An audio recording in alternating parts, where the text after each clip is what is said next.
Best college for engineering courses in Australia, this is the topic of today. अगर आपने Australia में study करनी है and you are coming from STEM background, आपने 12th PCM से किया है, बैचलर ऑफ टेक्नोलॉजी किया है, मास्टर ऑफ टेक्नोलॉजी किया है, this college has option for everyone. On bachelors level you can go for bachelor of engineering, master level master of engineering, and doctor of engineering is also available. So if you have completed masters in engineering, in that case you can clear your interview, pay your tuition fee and get your admission in PhD as well. Name of the college is EIT, Engineering Institute of Technology. It has 3 campuses, Brisbane, Melbourne and Perth. Speciality of this college is इसमें सारे programs engineering या STEM related हैं, कोई भी और अलग programme इसमें नहीं है, which makes it very special. Also, इस कॉलेज में GS क्लियर करना भी बहुत इजी है and we can help you in the process as well. So to know all the options and benefits of EIT college, watch this video till then. Hello everyone, welcome back to this YouTube channel Globex Immigration. This is Jitendra Grover. In this video, we are discussing about Engineering Institute of Technology, one of the best options for engineering courses. अगर आपको engineering की study करनी है, सबसे best option ये वाला college है. Yes, there are options available in other colleges as well. But if I see overall सब कुछ कि आपको इंजीनियरिंग कोर्सेज मिल रहे हैं, आपका जीएस आराम से क्लियर हो जाता है, बाकी सब फीस भी आपकी ठीक है. Considering everything, this is one of the best options available with me.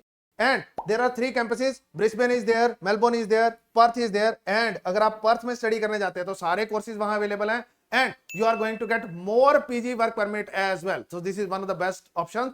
Also, PR is easier in Perth because it is a regional area. Coming to the options, अगर आपने 12th क्लियर की है with PCM, in that case you can go for Bachelor of Science program. It is a 3 year of degree and there are 3 specializations available: electrical, mechanical and civil.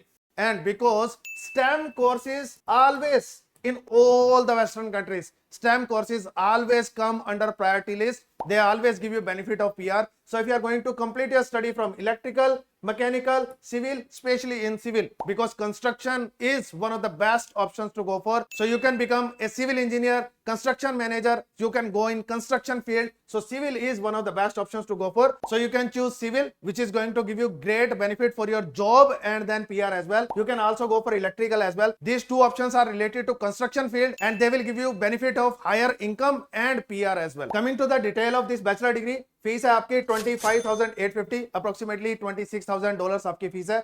These are Australian dollars, AUD, and then COE deposit, it is $15,000. But I always recommend to pay the entire fee as your COE deposit. It always improves your visa chances. If you are going to colleges, visa acceptance rate is on higher side. इसमें कोई problem नहीं है, level 1 level 2 पे कोई दिक्कत नहीं है. But try करो कि आप पूरी ट्यूशन फी पे कर दो फर्स्ट ईयर की. It always improves your visa chances. इसमें अगर सीओई डिपॉजिट कम भी है तब भी ट्राई करो ट्यूशन फी जो फर्स्ट ईयर की है वो ही पे करो. नेक्स्ट, एप्लीकेशन फी इज नील, कुछ पे करने की जरूरत नहीं है एप्लीकेशन सबमिट करने के लिए. इनटेक 2 इनटेक अवेलेबल है, Feb and July intake. Interview कोई इंटरव्यू नहीं है, without interview you can get admission and you will gate 3 year of PG work permit in Perth because bachelor degree is available only in Perth. So you are going to go for Perth campus and यहाँ आपको 3 साल का PG work permit मिलने वाला है. Coming to the eligibility, in 12th आपको PCM 4 main subjects के अंदर 65% चाहिए and आपकी स्टडी PCM से होनी चाहिए. So this is one requirement and then 6 no less than 5.5 in IELTS और PT में 59 no less than 52.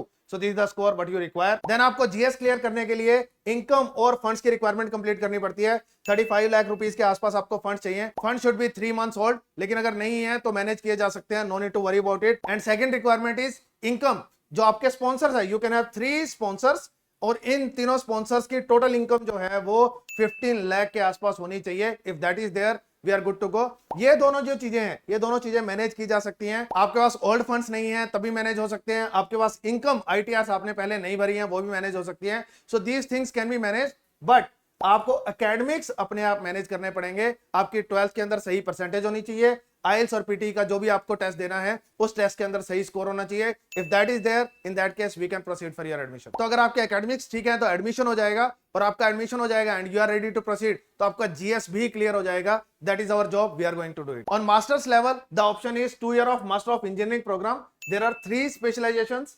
One is industrial automation, electrical and civil. अगर आप सिविल बैकग्राउंड से आते हैं तो you can go for this. आपने अगर बैचलर ऑफ टेक्नोलॉजी सिविल में की है, कंस्ट्रक्शन में की है, you can go for this. Electrical से रिलेटेड कुछ भी किया है तो you can go for this specialization. Others can go for industrial automation. Almost everyone can go for industrial automation, but ये जो दो ऑप्शंस है आपको एक बैकग्राउंड रेलेवेंट चाहिए, otherwise you may not be able to get admission. Fees same है, $26,000 fees है, $15,000 initial deposit है, आपका सीओई डिपॉजिट है, but try to pay the full tuition fee of first year, then application fee is nil. There are 3 intakes, one more intake is there, September intake is also there for master's degree। Interview नहीं होगा, बिना interview के admission हो जाएगा, and it is available in all 3 campuses. One Perth में है, वहां 3 साल का पीजी वर्क परमिट है। ब्रिस्बेन एंड मेलबोर्न में आपको 2 years का मिलता है, कभी कभी ज्यादा मिल जाता है, बट कंसिडर इट कि 2 साल का ही मिलेगा। So Perth campus is recommended क्योंकि वहां पीआर भी आपकी बेटर है, and you are going to get surely going to get 3 year of PG work permit, so that's why it is recommended। In eligibility आपको 4 year की bachelors degree चाहिए, name कोई फर्क नहीं पड़ता, बैचलर ऑफ टेक्नोलॉजी भी हो सकती है, बैचलर ऑफ इंजीनियरिंग भी हो सकती है, उससे कोई प्रॉब्लम नहीं है।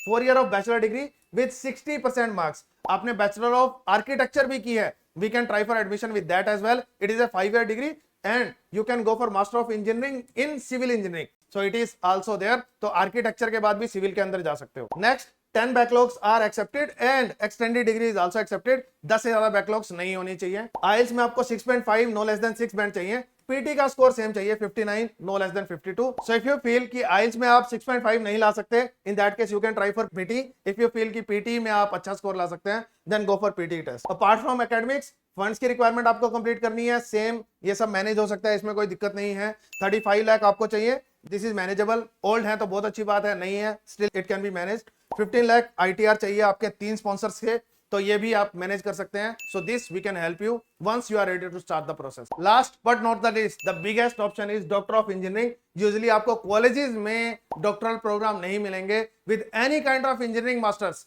You can go for doctor of engineering program. 3 साल की डॉक्टरल डिग्री है, it can be extended as well, but 3 साल की तो मिनिमम रहेगी। ट्यूशन फी रहेगी। Usually people go for scholarship based option जहां पर स्टाइफंड मिलता है, बट अगर आपको लगता है कि यार मेरी कोई रिसर्च बैकग्राउंड नहीं है, बहुत स्पेशल प्रोफाइल नहीं है मेरे को जिसमें ऐसा कोई प्रोफेसर फंड कर दे, तो ऐसे केसेस के अंदर this becomes a really great option for you. तो मास्टर ऑफ इंजीनियरिंग के बाद या तो आप MBA करने जा सकते हो, मैनेजमेंट प्रोग्राम ले सकते हो, प्रोजेक्ट मैनेजमेंट ले सकते हो, या फिर you can go for doctor of engineering as well. आपको अगर इंजीनियरिंग बैकग्राउंड में ही रहना है और डॉक्टरल डिग्री कंप्लीट करनी है तो this can become an option. Tuition fee आपको पे करनी है तो फ्री नहीं होगा, यूजुअली PhD को माना जाता है कि स्कॉलरशिप बेस होगा, but yes this is one of the unique options जहां पर पैसे देने हैं, पढ़ाई करनी है। So this is there. Same आपको $15,000 के आसपास आपको COE डिपॉजिट करना है, but try to pay entire tuition fee of first year.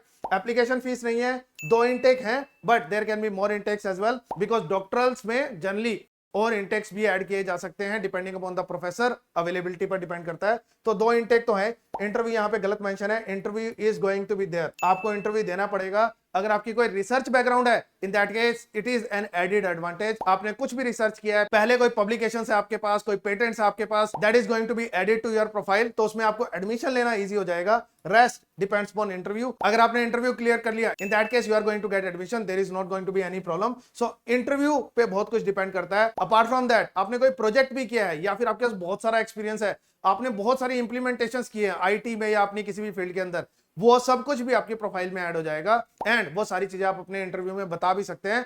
तो अगर आपकी प्रोफाइल ठीक ठाक है और आपने कुछ अच्छा काम किया हुआ है, चाहे आपके एक्सपीरियंस के थ्रू किया हुआ है, चाहे रिसर्च में कुछ भी किया हुआ है, in that case easily you will get admission in doctoral program as well. Next, work permit 3 to 4 years in Perth. ये पर्थ में ही है, 3 से 4 साल का आपको PG वर्क परमिट मिल सकता है। इसके अंदर 3 साल का तो मिनिमम मिलेगा, you can get 4 year of work permit as well. Admission के लिए क्या एलिजिबिलिटी होनी चाहिए आपकी? आपके पास डिग्री होनी चाहिए master of technology, master of research, master of science, तो कोई भी मास्टर डिग्री चाहिए आपको with 60% marks. Then IELTS academic 6.5 no less than 6, PT 59 no less than 52, तो ये आपकी एकेडमिक रिक्वायरमेंट है। And then funds requirement same जो नॉर्मल एप्लीकेशन के अंदर, जैसे मास्टर्स में एक्सप्लेन की, 35 लाख रुपीस के आसपास आपको फंड चाहिए और 2 साल की ITR चाहिए 15 लाख रुपीस, तो ये मैनेजेबल है, फंड्स मैनेज किए जा सकते हैं। एकेडमिक्स आपको मैनेज करने हैं, एडमिशन हो जाएगा। इन that case GS will also be cleared, उसमें कोई दिक्कत नहीं है। Now the next big question is, आपकी फंड्स की रिक्वायरमेंट सेट कैसे होती है? 35 लाख रुपीस की जो फिगर आ जाती है, कहां से आती है? So first is your tuition fee,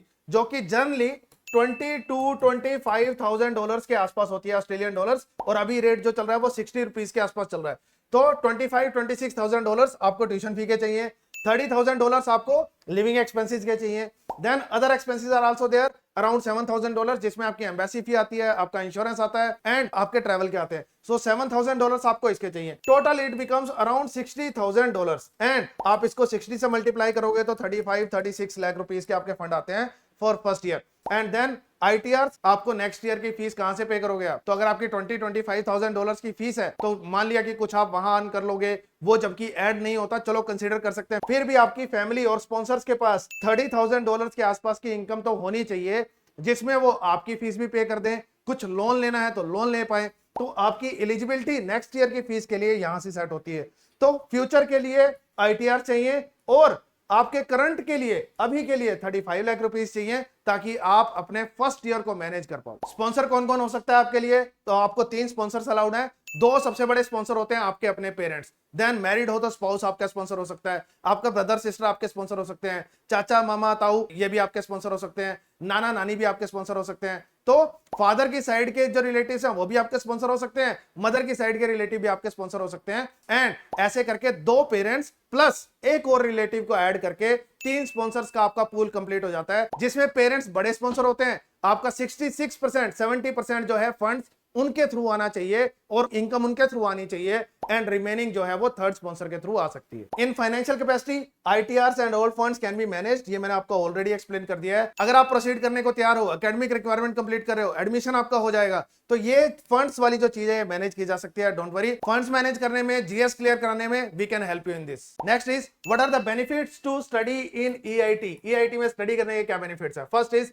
PR supportive STEM engineering courses, civil on top. Civil में अगर जाते हो तो ये प्रायोरिटी प्रोग्राम है, वहां पर after completing this you can get your PR easily. तो सबसे इंपॉर्टेंट बेनिफिट है कि यहाँ पर स्टेम और इंजीनियरिंग रिलेटेड ही ऑप्शंस हैं और कुछ पढ़ाया ही नहीं जाता, तो स्पेशलाइजेशन इसी से रिलेटेड है। सेकंड, PhD ऑप्शन अवेलेबल है with interview and tuition fee, जो जनरली कहीं अवेलेबल नहीं होता, कॉलेजेस में अवेलेबल नहीं होता।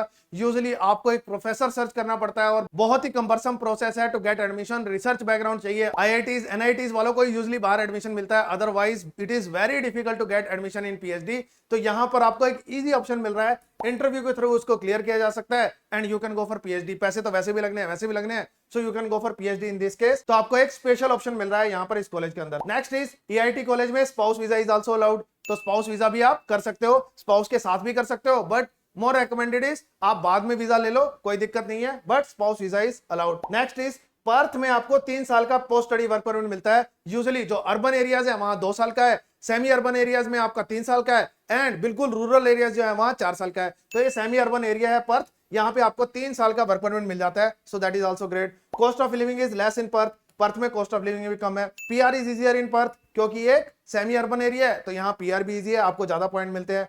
डॉक्टरल प्रोग्राम अवेलेबल, मैंने आपको एक्सप्लेन कर दिया। इजी GS क्लियरेंस, तो आपकी GS आराम से क्लियर हो जाती है। And if you are going to apply through me, I am going to take care of the entire process. आपका इनिशियल एडमिशन लेने से GS क्लियर कराना, COE करवाना, then after that your visa application, getting your visa, we can take care of the entire process and you can pay after getting your visa as well. So if you also want to apply for your Australia study visa or Australia study visa with spouse, we can take care of the process without any issue. I know that there can be complexities in terms of funds, in terms of financial capacity, in terms of family income. I know those kind of complexities can be there, but we can handle all of them. अगर आपके academics ठीक है, आपने IELTS PT ठीक कर लिया है, in that case rest of the things we can manage. So if you also want to apply for your Australia study visa, ping me on my WhatsApp number. I'd be happy to take care of your case. Also, if you want to understand how you should manage your funds for Australia study visa, then this is the video, must watch it. Thank you so much for watching this video till the end. See you in next video.